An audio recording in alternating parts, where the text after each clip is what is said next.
I'm here today with Dobbie. Ian had a very successful 19 years with Delifrance.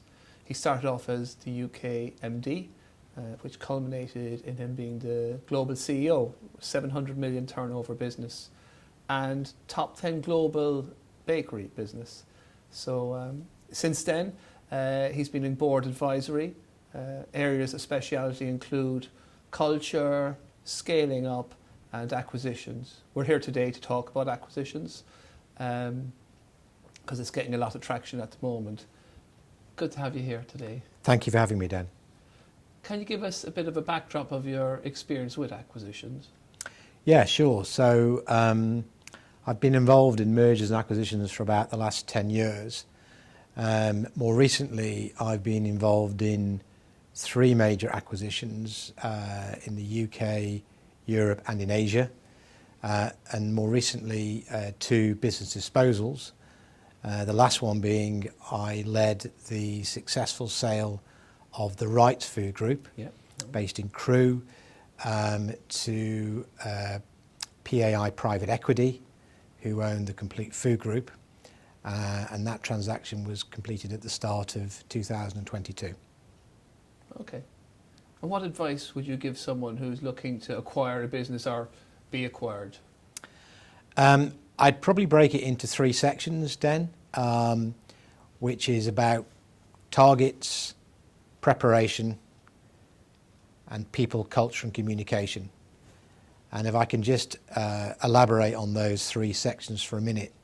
So in terms of targets, it might sound obvious, but whether you're acquiring a business or looking to sell a business, you should have a very up-to-date pipeline of companies that you think you would like to acquire or would like to acquire you, together with the rationale as to why. Now, it can be simply that you are expanding and you're running out of operational space, so you need more bandwidth there. It can be there are some good trade channel or product sector fits. So, for example, you might be a business that's predominantly in chilled, and the business you're looking to acquire can be frozen. Maybe you're predominantly a retail business, and the business you're looking to acquire is big in food service. So both of those represent opportunities for synergy and further expansion.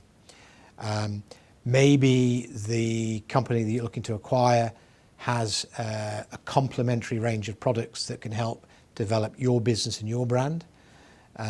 Maybe the business you're looking to buy already has a brand that you feel would be very good vehicle to help develop and sell your products. Whatever the reasons, they need to be clearly thought through and agreed, obviously, at a senior level. Price also has a bearing. So most companies are valued as a multiple of their EBITDA value, which, if you're a limited company, is publicly available, so you can start to figure out whether or not you're in the right area in terms of price and how you would fund that acquisition. And if you're looking to sell your business, really start to think about what are the real added value USPs that you believe that you have that would complement another business, and why. Now, you may be surprised in that process. You may find that somebody you're thinking of tells you something different in terms of how they value your business.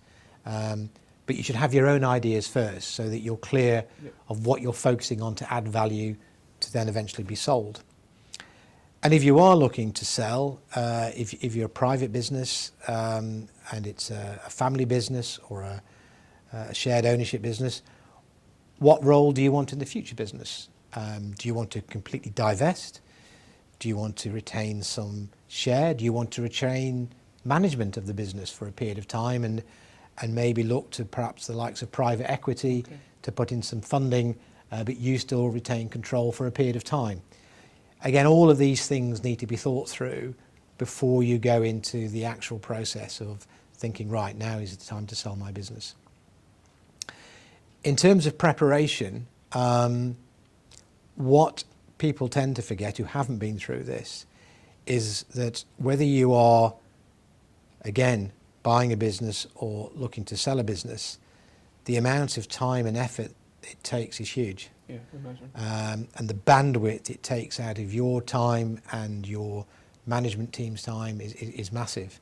So have you identified amongst your senior team a core group of people that you can work with, that you can share the information with, that can help you interpret that information and provide you with information to allow the business to be properly valued and looked at? Are there people working within the team that can step up while the senior leadership team or some of the leadership team are being more involved in the acquisition process? Some businesses don't have that. Some businesses, as we know, run very lean. Therefore, they tend to bring in people like me to give them that, first view. Okay, what do we look like? What sort of information are we going to have to get? How do we organise ourselves? However you do it, you need to be prepared. And obviously there's an element of confidentiality in all of this. And you don't want to be going to lots of people and saying, look, the business is for sale, because that's just not clever. You're going to unsettle people, unnerve people unnecessarily. But you are going to need some. So who are they? Yeah. Are they able to step up? Have they got deputies that can step in, ready to allow you to fully focus on the acquisition or the sale? And the final piece around people, culture and communication. We all know that people are the greatest asset of any business, and that is particularly the case when you're looking through the mergers and acquisition process. A lot of people can lose a lot of the synergies and the added value that they've looked to create by simply not engaging properly with all staff at the right point in time to bring them with them on that journey, particularly on day one. Yeah.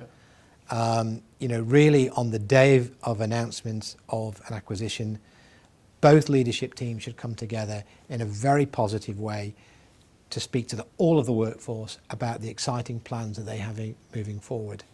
If not, they will lose them on day one. Okay. They will become cynical.